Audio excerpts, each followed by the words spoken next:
Enforcement directorate ഉദ്യോഗസ്ഥൻ ഉൾപ്പെട്ട കോഴക്കേസിൽ അന്വേഷണത്തിന് എൻഫോഴ്സ്മെന്റ് ഡയറക്ടറേറ്റും രംഗത്തു വരുന്നു. വിജിലൻസ് കേസിന്റെ അടിസ്ഥാനത്തിൽ ED ECIR രജിസ്റ്റർ ചെയ്തു.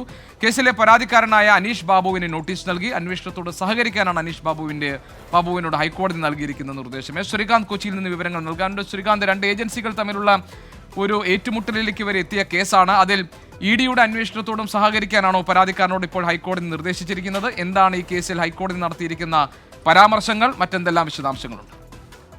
ഗോപികൃഷ്ണൻ, ഏറ്റവും സുപ്രധാനമായ വിവരം ഈ കേസുമായി ബന്ധപ്പെട്ടിപ്പോൾ പുറത്തുവരുന്നത്, വിജിലൻസ് എടുത്ത കേസിന് മുകളിലായി ഇപ്പോൾ എൻഫോഴ്സ്മെന്റ് ഡയറക്ടറേറ്റും ഒരു കേസ് രജിസ്റ്റർ ചെയ്തിരിക്കുന്നു എന്നുള്ളതാണ്. അവരൊരു ECIR ഇട്ടിട്ടുണ്ട്. 14/2025 എന്നാണ് അവരുടെ ECIRന്റെ അതിന് കൊടുത്തിരിക്കുന്ന നമ്പർ.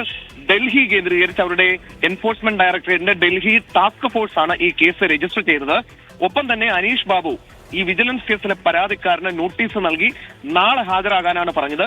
ഡൽഹിയിലെ ഈ സ്പെഷ്യൽ ടാസ്ക് ഫോഴ്സിന്റെ ഓഫീസിൽ ഹാജരാകാൻ നിർദ്ദേശവും നൽകിയിരുന്നു.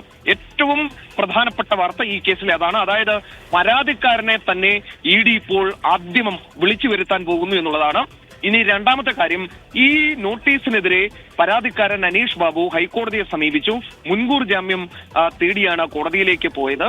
നിലവിൽ ഇപ്പോൾ ഇയാളുടെ അറസ്റ്റ് കോടതി തടഞ്ഞിട്ടുണ്ട്. പക്ഷേ എൻഫോഴ്സ്മെന്റ് ഡയറക്ടറേറ്റിന്റെ അന്വേഷണത്തോട് സഹകരിക്കാനും നിർദ്ദേശം കൊടുത്തിട്ടുണ്ട്. അഡ്വക്കേറ്റ് ജയശങ്കർ V നായർ EDക്ക് വേണ്ടി ഹൈക്കോടതിയിൽ ഹാജരായി. ശരി ശ്രീകാന്ത്. ശ്രീകാന്താണ് വിവരങ്ങൾ നൽകിയത്.